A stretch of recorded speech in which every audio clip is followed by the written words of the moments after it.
Good morning, and welcome to another episode of Ckrt in the House. I am your host, Petey.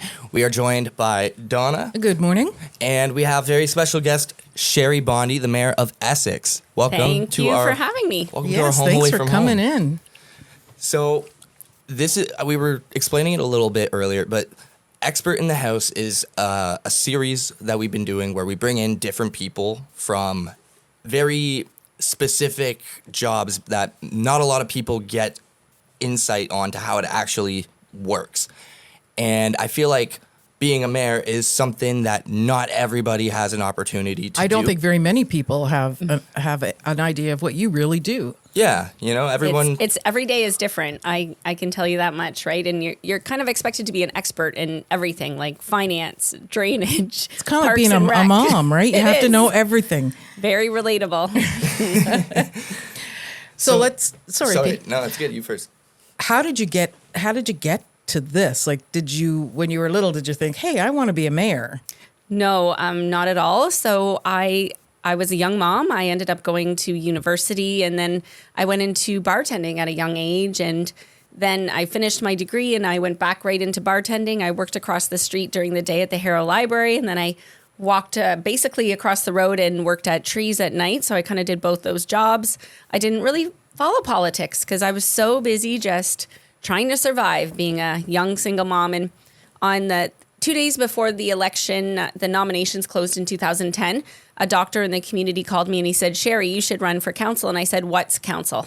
That's how I started. And then you did? And I did. And that was in 2010. I got elected as the Harrow ward rep, and I was on the Harrow ward rep from 2010 to 14, 2014 to 18, and 2018 to 22. And then at that point, I was like, okay, I'm running for running up or out. Right on.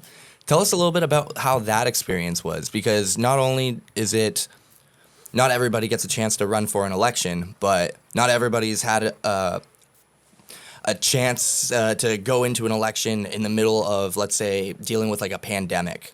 How would you say that run compared to like a normal go at trying to get elected? What was the difference in that situation? So the pandemic and the lockdowns really brought a change in politics, and some politicians took advantage of it and hid, and hid that way, right? They said, oh, we can't go out, we can't do this.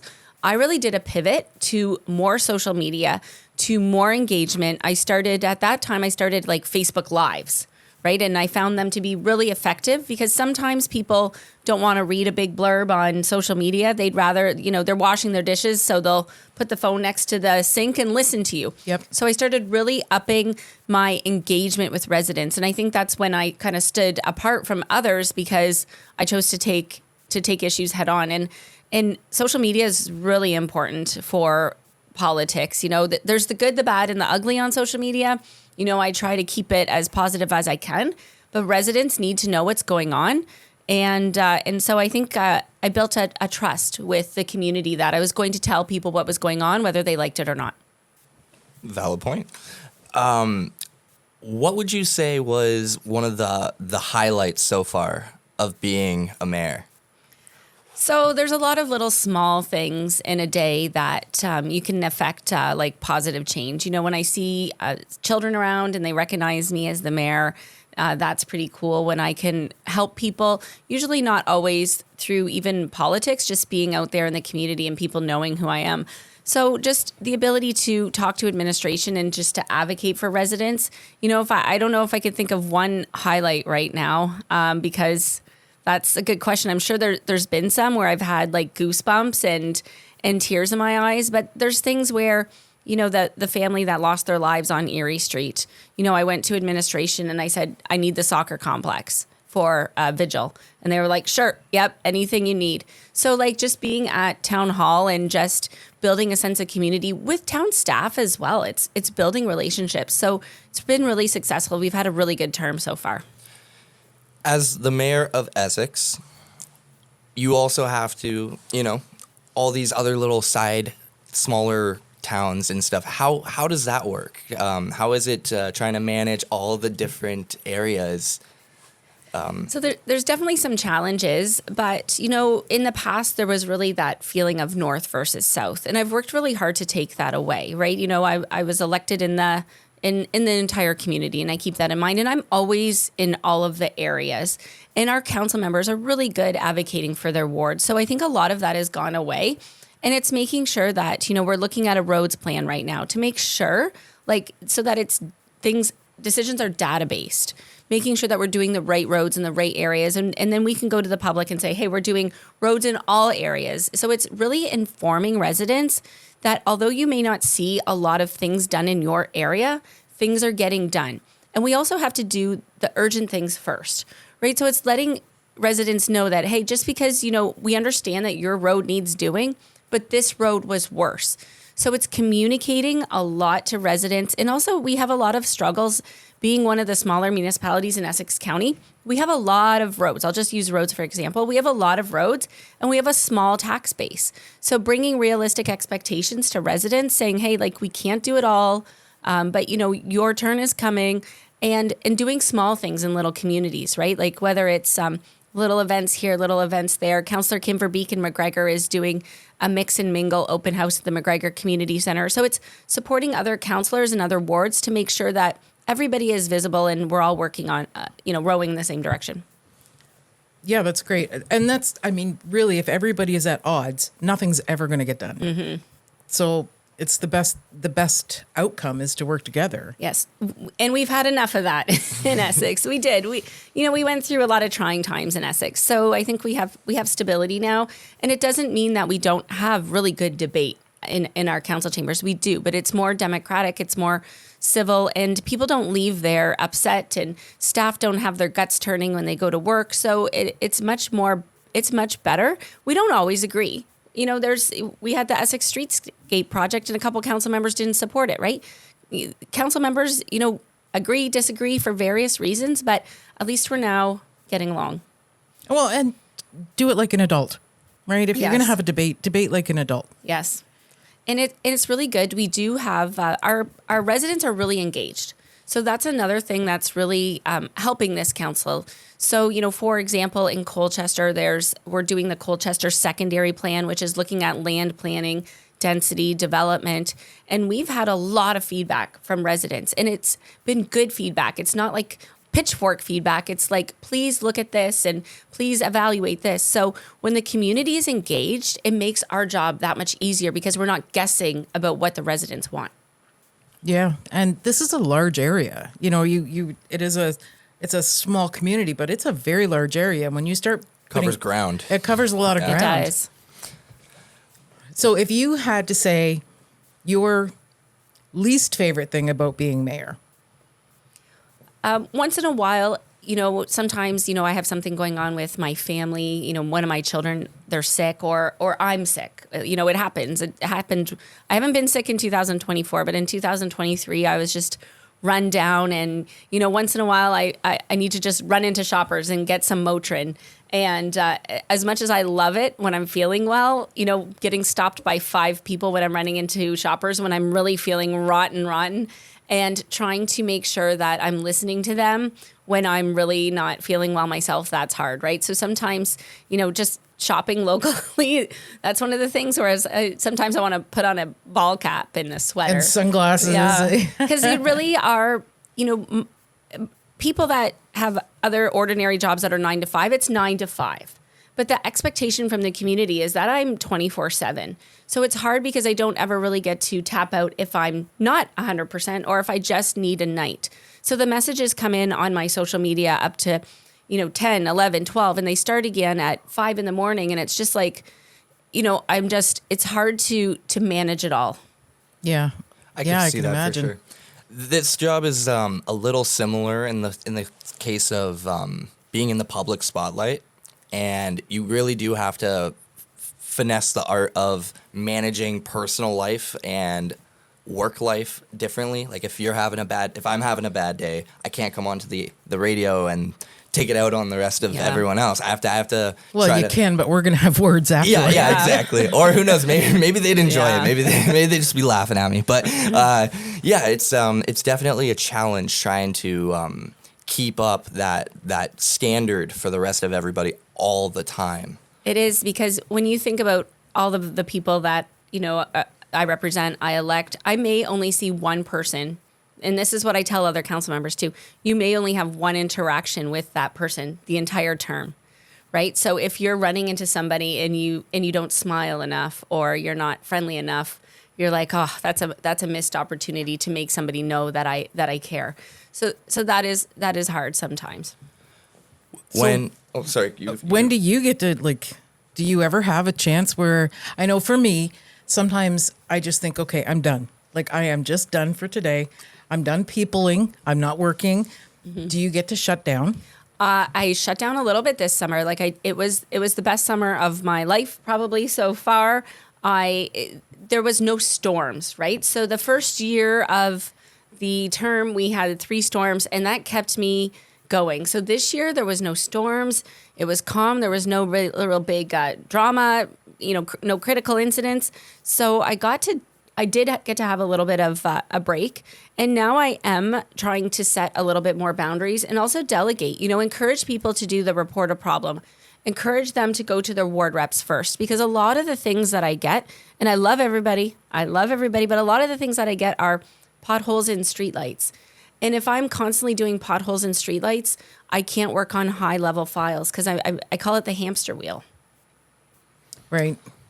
It just seems, those will always be reoccurring problems. That seem to never end, right? Somebody might gouge the ground and make another pothole one day. But yeah, you're right. There are a lot of other things in town that most people, we might not even think about, really, and it might go over a lot of other people's heads. How is that, trying to manage, trying to explain priorities of different things that the average person might not even know is aware? Well, something that may be super important to Yes. Joe down the road, Yes. right, is really, when on the big scheme of things, it's not. Right. And it's everything that, when somebody comes to us, I understand that is their problem, and they're kind of sometimes ruminating about it because they see that street light is out every day. So I'm trying, and I think council is being pretty firm about using the proper process, which is, call the town hall, enter a report a problem, or, reach out to your ward reps. So we are getting some traction there. And I think that residents, for the most part, are doing the right things. There's also seniors, people that don't have access to technology, that really want to just call the mayor, right? Call the mayor, Yep. She'll fix it. So it's trying to help in the best way possible. And sometimes there's a wait. Sometimes I'm sure I have 50 emails that I haven't checked, and I'm struggling to get through them. Sometimes there's a wait. So now I find that a lot of people want instant gratification, instant response, and that's not always possible. So I'm hoping that people are understanding that we're human too. Us Isn't elected that the officials world we are live human. in now, though? Everything is instant, right? If you download a song, remember, I remember years ago downloading a song, and if you were downloading 30 songs, you would start it at night and go to bed, Yes. and get up in the morning and hope that they're almost done. Yep. Now, if it takes more than 30 seconds, people are like, "Oh, this is taking forever." Yes. It's me anytime I'm exporting a video now. Yes. And we have to look at the resources we have. I'm trying to explain to people and understand it myself too, right? We have to look at how many town staff we have and what are their jobs committed to already that day. So, if we expect them to go empty that garbage because we said it's full, they already have a list of things that they have to do that day.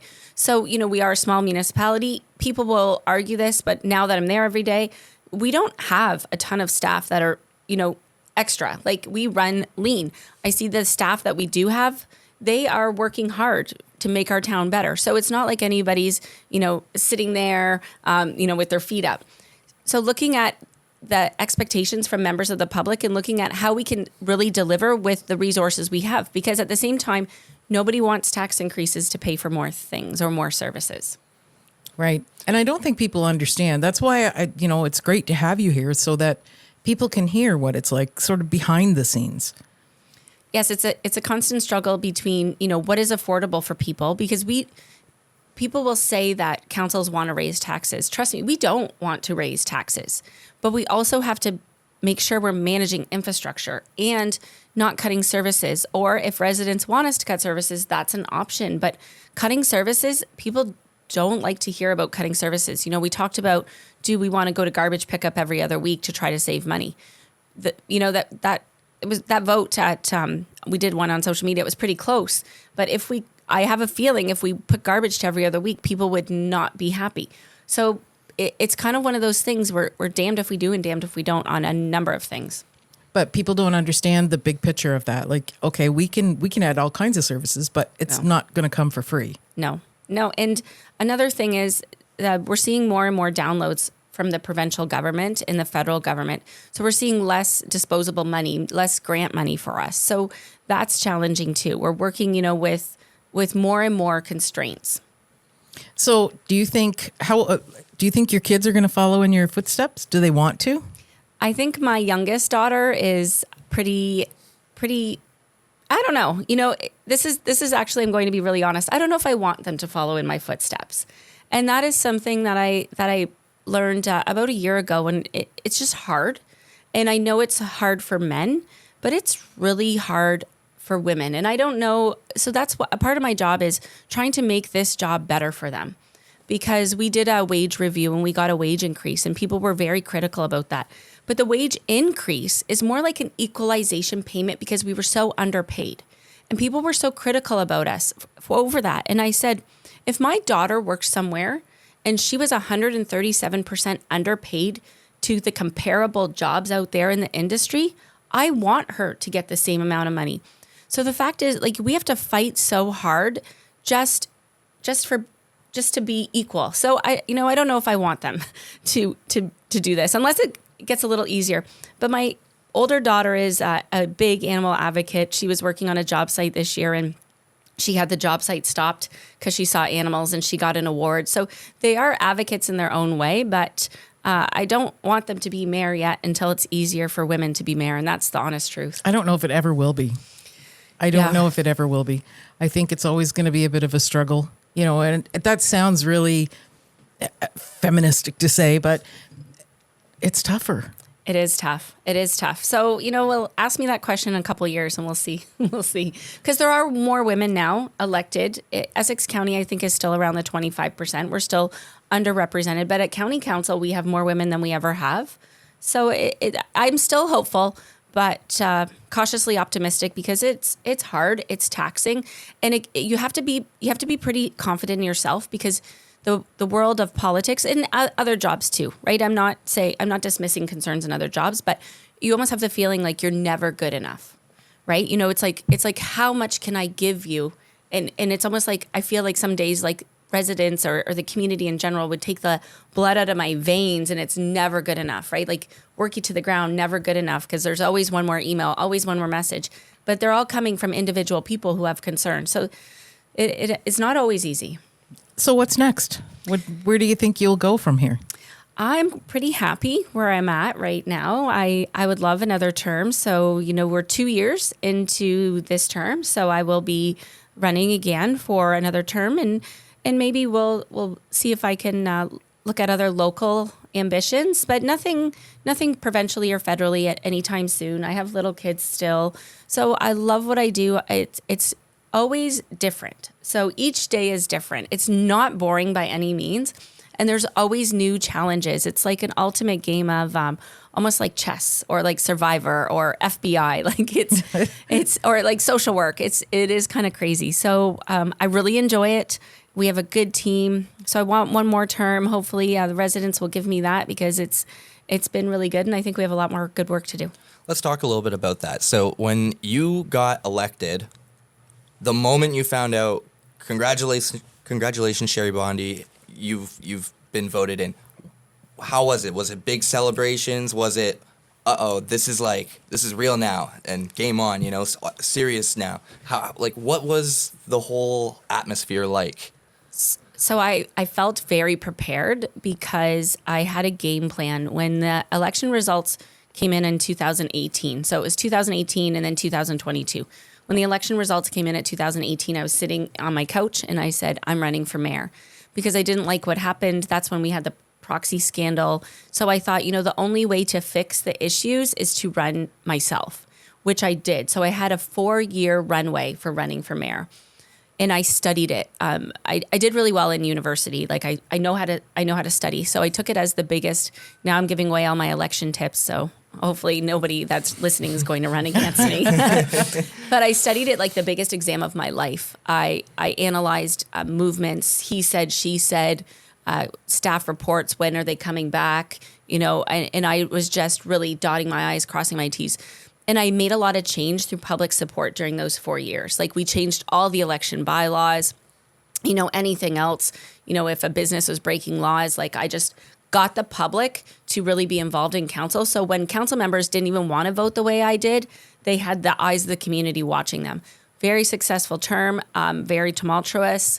It was really hard with everything with ELK and council taking away my money and everything, but I knew what I had to do and I did it. So when I won, I was confident that we could do it, and I was really happy with the team that was elected. So the election was one of the most exciting things.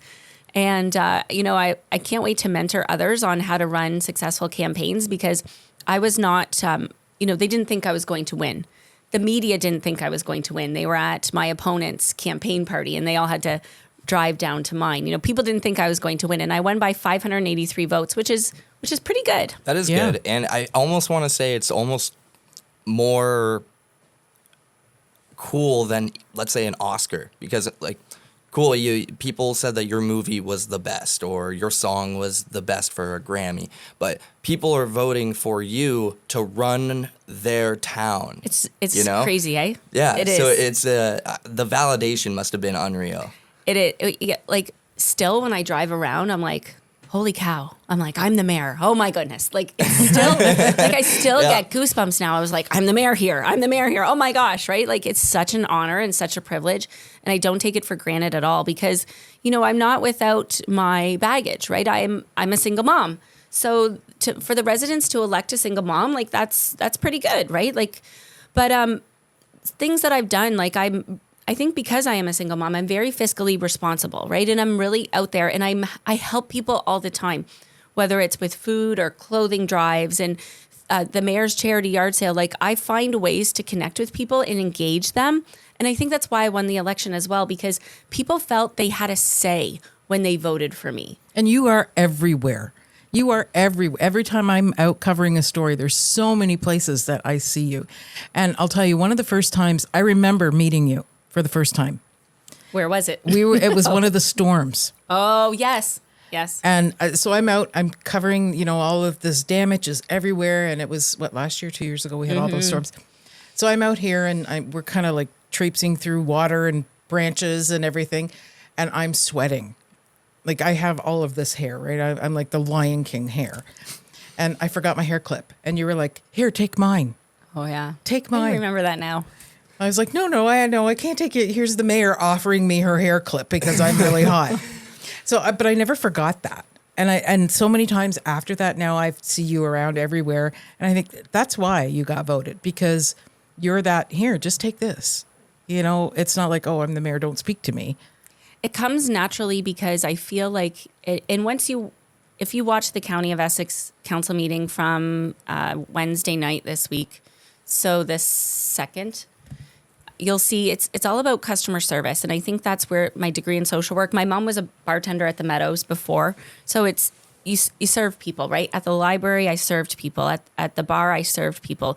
I didn't know everybody's name when they came in, but I knew what they drank. So I was like, hey, you want a blue? Yeah. And that matters to people. And I could relate to them. I'm like, how's your grandson Jimmy doing? So it's just making conversation and making people feel important, because life is hard. Life is hard, and sometimes people don't have other people to rely on.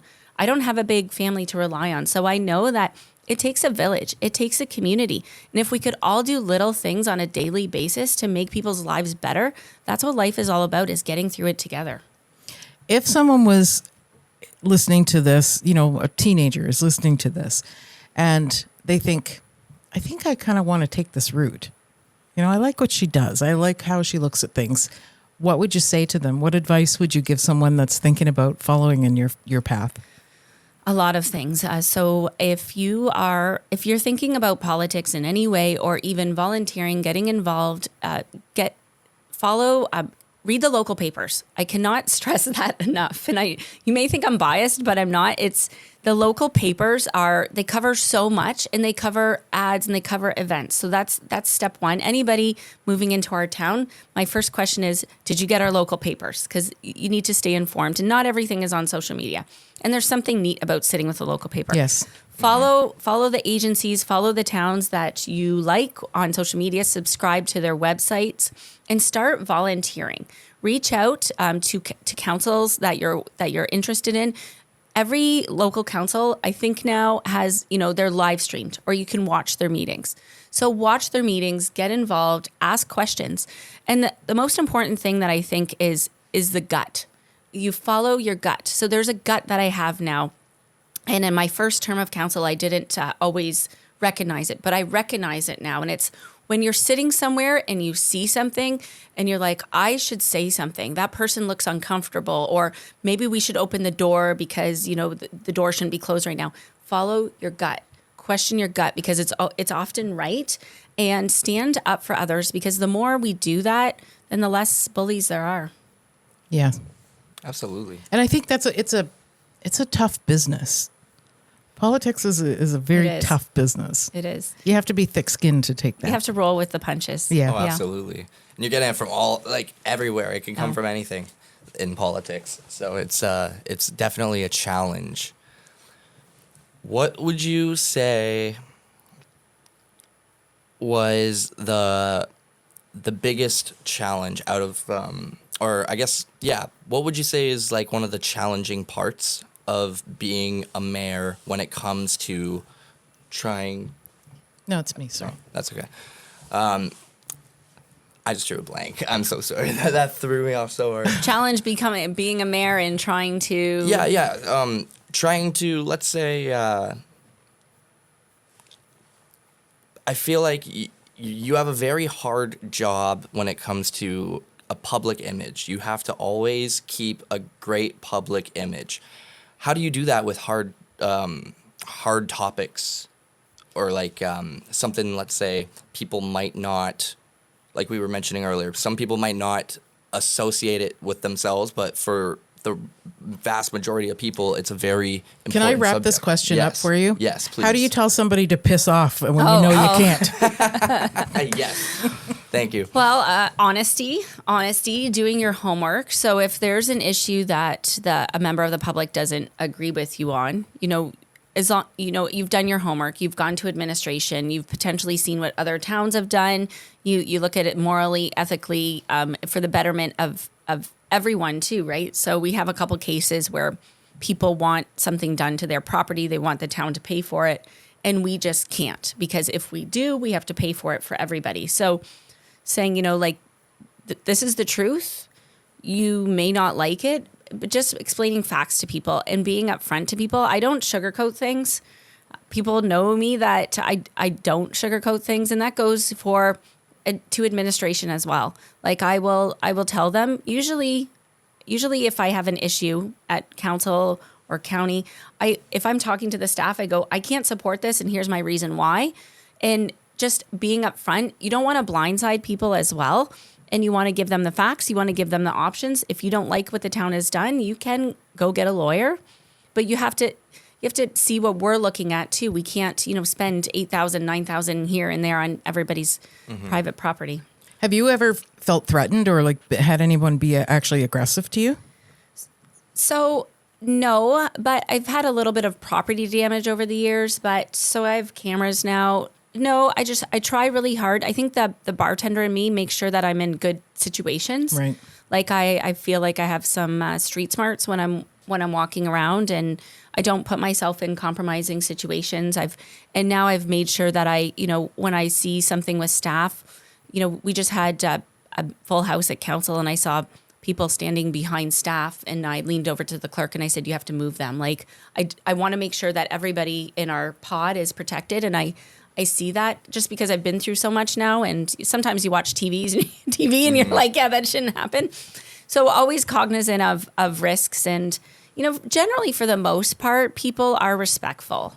They really are. There's a handful of people who are never happy, but usually people are understanding. But being unhappy is one thing. Okay, you can be mad about something as long as you're not crazy about it. Right. Mm-hmm. My house got egged once. That was in the first term of council. But most people, when I see them, I've only had one person in the last 6 months say something like not friendly. Most people, when I see them, they go out of their way and be like, oh, you're Sherry. You're doing such a great job. I haven't met you in person, so I just wanted to say hi. And That's nice. cool. It is. It's neat.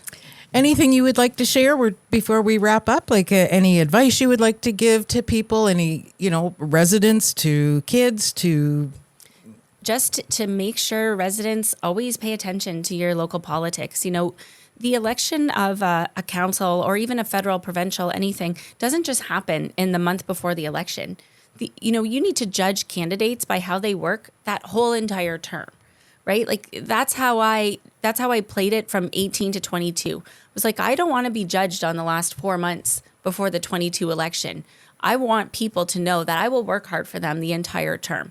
So pay attention to your elected officials wherever you live, and if they're not working hard for you now, consider that. Consider talking to people that are interested and building support. If you're interested yourself, work on getting a team, work on getting a vision, work on getting a platform, and just get involved.